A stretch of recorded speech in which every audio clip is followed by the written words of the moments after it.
आपकी खुशी में, आपके गम में, आपकी आंसुओं में, आपकी मुस्कुराहटों में, आपके आज में, आपके कल में, आपके साथ होगी एक कहानी और मैं। नमस्कार दोस्तों, आप सभी का स्वागत है मेरे चैनल कथा सागर में। दोस्तों, आज मैं आप सब लोगों के लिए प्रेमचंद जी की लिखी कहानी अनाथ लड़की लेकर आई हूँ। आशा करती हूँ ये कहानी आपको पसंद ज़रूर आएगी।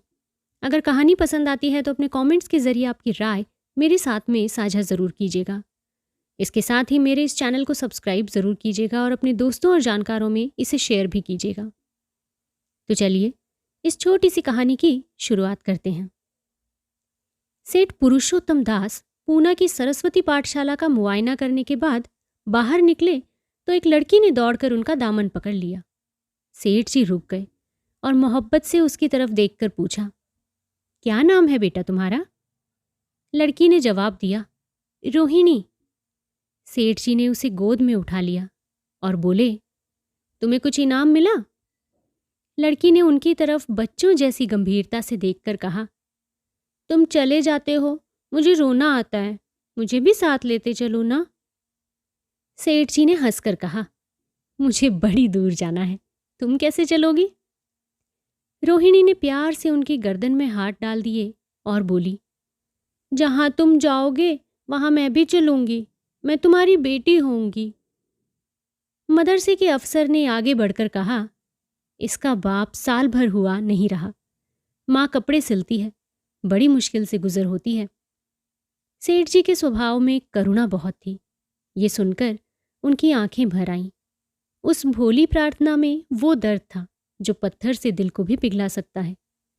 बेकसी और यतीमी को इससे ज्यादा दर्दनाक ढंग से जाहिर करना नामुमकिन था। उन्होंने सोचा, इस नन्हे से दिल में न जाने क्या अरमान होंगे, और लड़कियां अपने खिलौने दिखाकर कहती होंगी, ये मेरे बाप ने दिया है। वो अपने बाप के साथ मदरसे आती होंगी, उसके साथ मेलों में जाती होंगी और उनकी दिलचस्पियों का जिक्र करती होंगी। ये सब बातें सुन सुनकर इस भोली लड़की की भी ख्वाहिश होती होगी कि काश मेरे बाप भी होता। माँ की मोहब्बत में गहराई और आत्मिकता होती है जिसे बच्चे समझ नहीं सकते। बाप की मोहब्बत में खुशी और चाव होता है जिसे बच्चे खूब समझते हैं। सेठ जी ने रोहिणी को प्यार से गले लगा लिया और बोले, अच्छा, मैं तुम्हें अपनी बेटी बनाऊंगा, लेकिन खूब जी लगाकर पढ़ना होगा। अब छुट्टी का वक्त आ गया है, मेरे साथ आओ, तुम्हारे घर पहुंचा दूं। ये कहकर उन्होंने रोहिणी को अपनी मोटर कार में बिठा लिया। रोहिणी ने बड़े इत्मीनान और गर्व से अपनी सहेलियों की तरफ देखा। उसकी बड़ी बड़ी आंखें खुशी से चमक रही थीं और चेहरा चांदनी रात की तरह खिला हुआ था। सेठ ने रोहिणी को बाजार की खूब सैर कराई और कुछ उसकी पसंद से, कुछ अपनी पसंद से बहुत सी चीजें खरीदवाईं। यहां तक कि रोहिणी बातें करते करते कुछ थक सी गई और खामोश हो गई। उसने इतनी चीजें देखीं और इतनी बातें सुनी कि उसका जी भर गया। शाम होते होते रोहिणी के घर पहुंचे और मोटर कार से उतरकर रोहिणी को अब कुछ आराम मिला। दरवाजा बंद था। उसकी माँ किसी ग्राहक के घर कपड़े देने गई थी। रोहिणी ने अपने तोहफों को उलटना पलटना शुरू किया।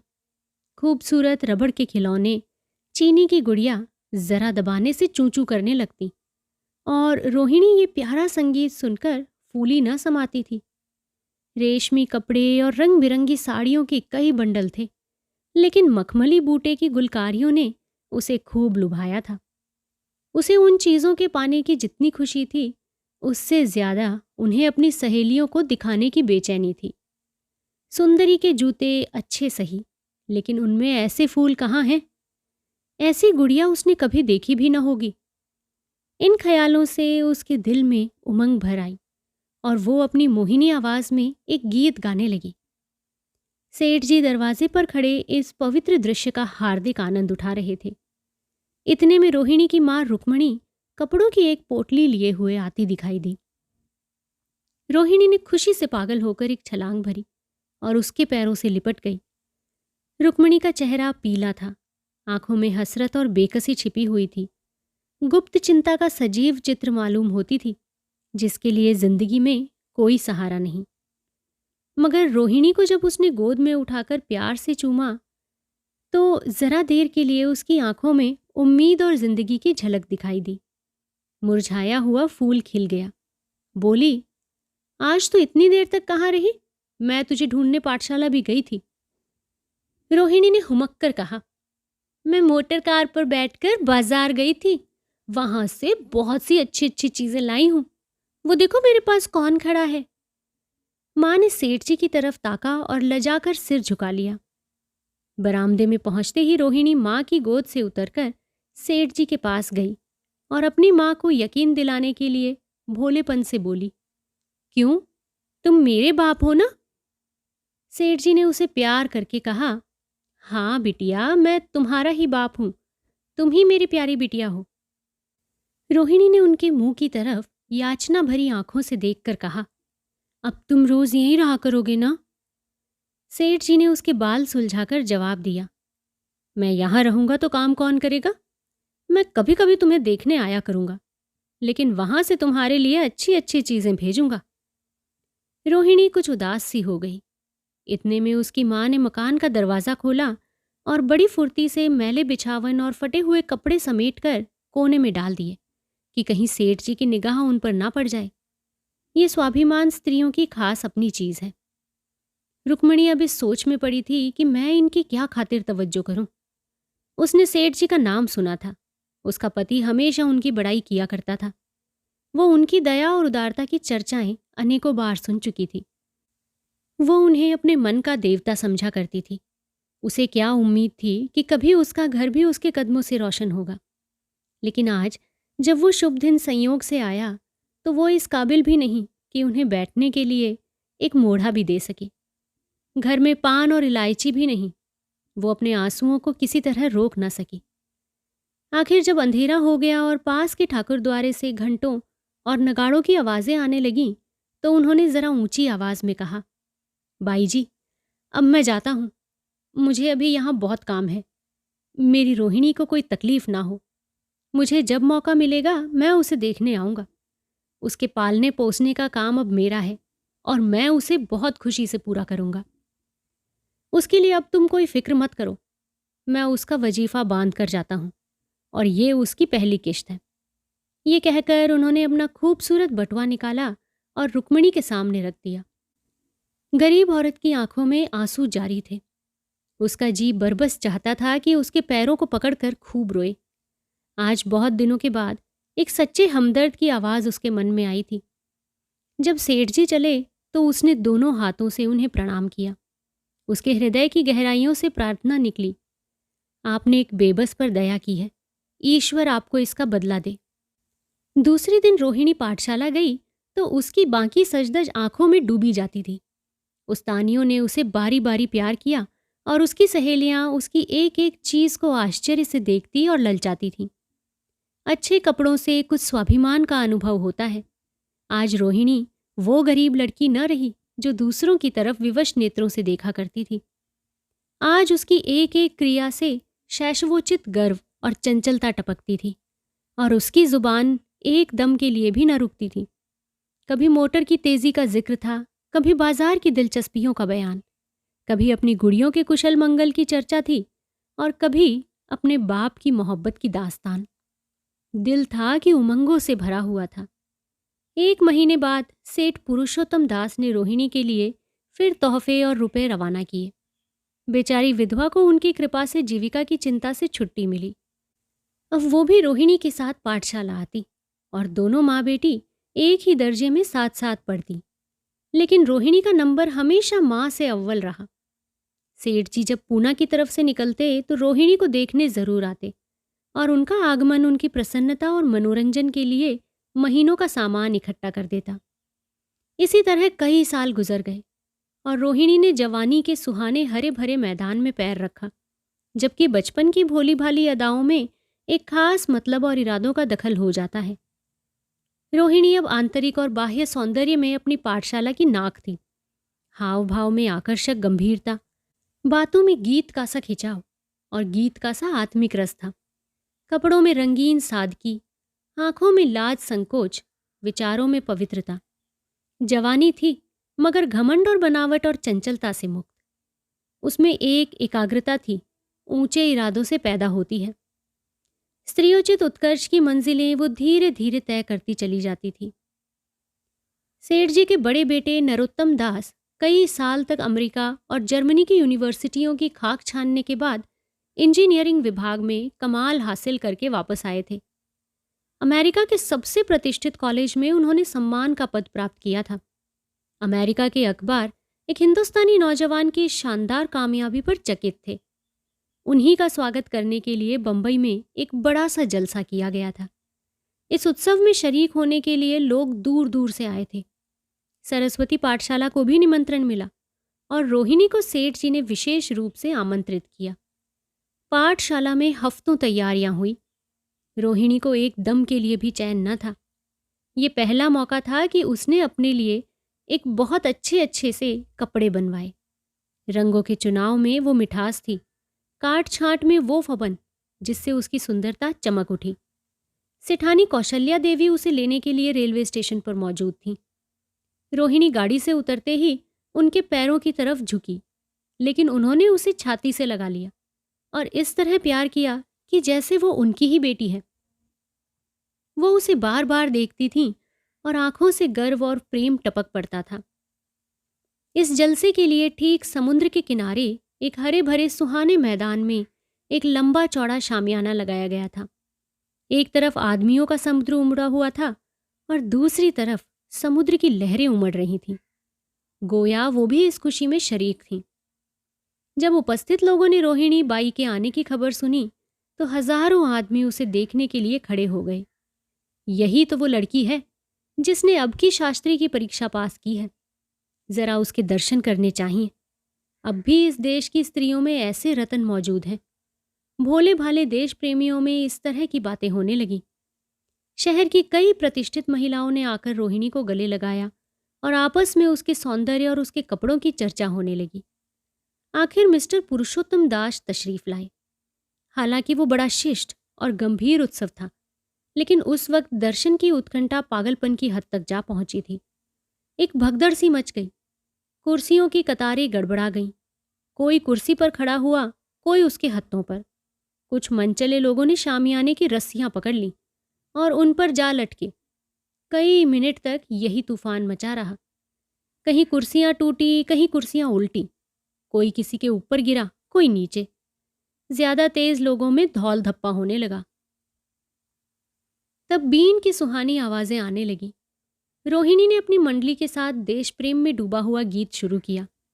सारे उपस्थित लोग बिल्कुल शांत थे और उस समय वो सुरीला राग, उसकी कोमलता और स्वच्छता, उसकी प्रभावशाली मधुरता, उसकी उत्साह भरी वाणी दिलों पर वो नशा सा पैदा कर रही थी जिससे प्रेम की लहरें उठती हैं, जो दिल से बुराइयों को मिटाता है और उससे जिंदगी की हमेशा याद रहने वाली यादगारें पैदा हो जाती हैं।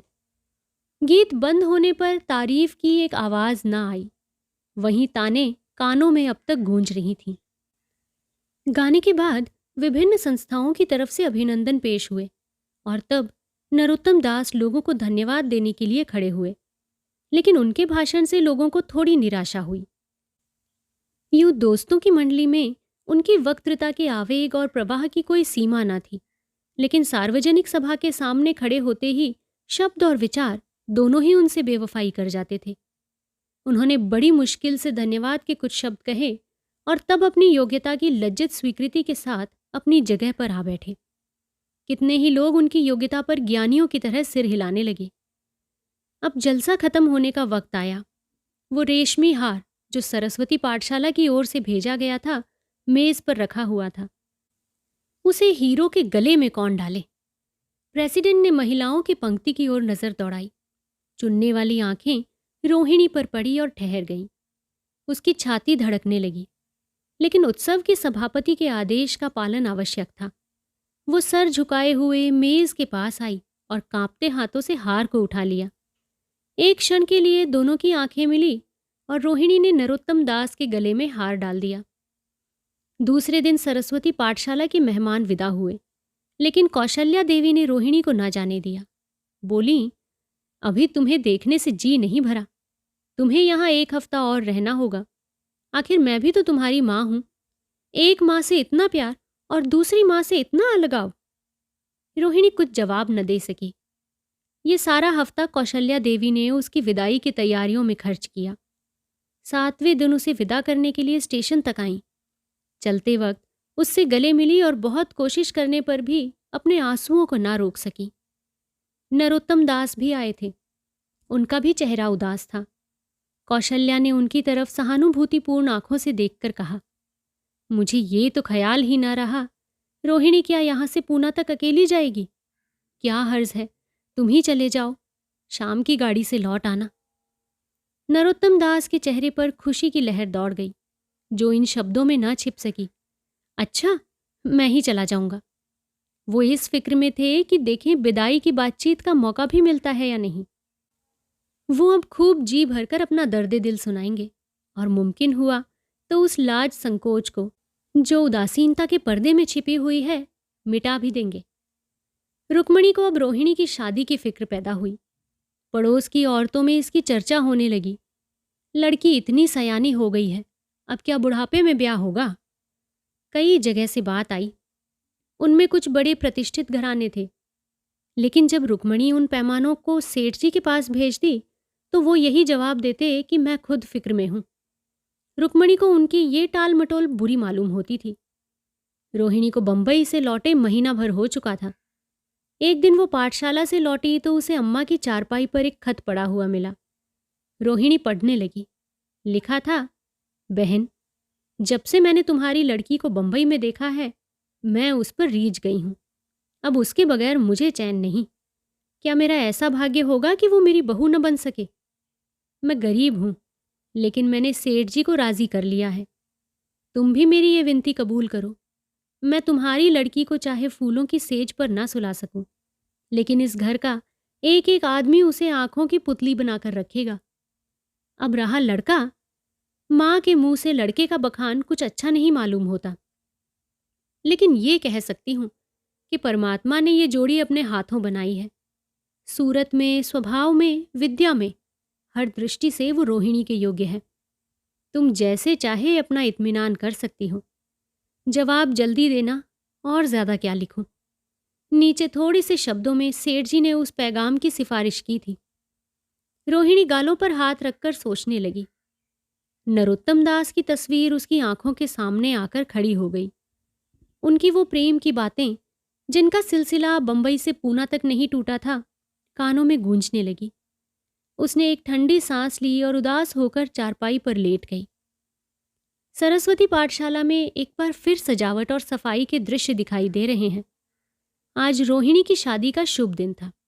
शाम का वक्त, बसंत का सुहाना मौसम। पाठशाला के दरो दीवार मुस्कुरा रहे हैं और हरा भरा बगीचा फूला नहीं समाता। चंद्रमा अपनी बारात लेकर पूरब की तरफ निकला। उसी वक्त मंगलाचरण का सुहाना राग उस रुपहली चांदनी और हल्के हल्के हवा के झोंकों में लहरें मारने लगा। दुल्हा आया। उसे देखते ही लोग हैरत में हो गए। ये नरोत्तम दास थे। दुल्हा मंडप के नीचे गया। रोहिणी की मां अपने को रोक न सकी। उसी वक्त जाकर सेठ जी के पैर पर गिर पड़ी। रोहिणी की आंखों में प्रेम और आनंद के आंसू बहने लगे। मंडप के नीचे हवन कुंड बना था। हवन शुरू हुआ। खुशबू की लपेटें हवा में उठीं और सारा मैदान महक गया। लोगों के दिलो दिमाग में ताजगी की उमंग पैदा हुई। फिर संस्कार की बारी आई। दुल्हा और दुल्हन ने आपस में हमदर्दी, जिम्मेदारी और वफादारी के पवित्र शब्द अपनी जुबानों से कहे। विवाह की वो मुबारक जंजीर गले में पड़ी, जिसमें वजन है, सख्ती है, पाबंदियां हैं, लेकिन वजन के साथ सुख और पाबंदियों के साथ विश्वास है। दोनों दिलों में उस वक्त एक नई, बलवान, आत्मिक शक्ति की अनुभूति हो रही थी। जब शादी की रस्में खत्म हो गईं, तो नाच गाने की मजलिस का दौर आया। मोहक गीत गूंजने लगे। सेठ जी थककर चूर हो गए थे। जरा दम लेने के लिए बगीचे में जाकर एक बेंच पर बैठ गए। ठंडी ठंडी हवा आ रही थी। एक नशा सा पैदा करने वाली शांति चारों तरफ छाई हुई थी। उसी वक्त रोहिणी उनके पास आई और उनके पैरों से लिपट गई। सेठ जी ने उसे उठाकर गले से लगा लिया और हंसकर बोले, क्यों, अब तो तुम मेरी अपनी बेटी हो गई ना। तो दोस्तों, आशा करती हूँ आपको आज की हमारी ये कहानी बहुत पसंद आई होगी। एक अनाथ लड़की जिसके सिर से बचपन में ही पिता का साया उठ गया, लेकिन एक ऐसा बंधन उसका एक सेठ के साथ में बंध गया जो उसे अपनी बेटी से भी ज़्यादा प्रेम करने लगे। और जब वो बड़ी हुई तो उसकी शादी की फिक्र करते करते उन्होंने ये ख्याल किया कि क्यों ना उसको अपने घर में अपनी बेटी बना के ही ले आए। ऐसी किस्मत बहुत ही कम लोगों की होती है, लेकिन रोहिणी बचपन से इतने दुख देखने के बाद विधाता से अपनी किस्मत में ऐसी एक अच्छी खुशी लिखा कर लाई थी जिसने उसका जीवन ही बदल दिया। तो दोस्तों, इस कहानी के बारे में आपकी क्या राय है, मेरे साथ में कमेंट्स के ज़रिए शेयर ज़रूर कीजिएगा। अभी मैं आप लोगों से विदा लेती हूँ। जल्दी ही एक नई कहानी के साथ आपसे फिर से मुलाकात होगी। तब तक के लिए आप अपना और अपने पूरे परिवार का ध्यान रखिए, खुश रहिए और स्वस्थ रहिए। नमस्कार।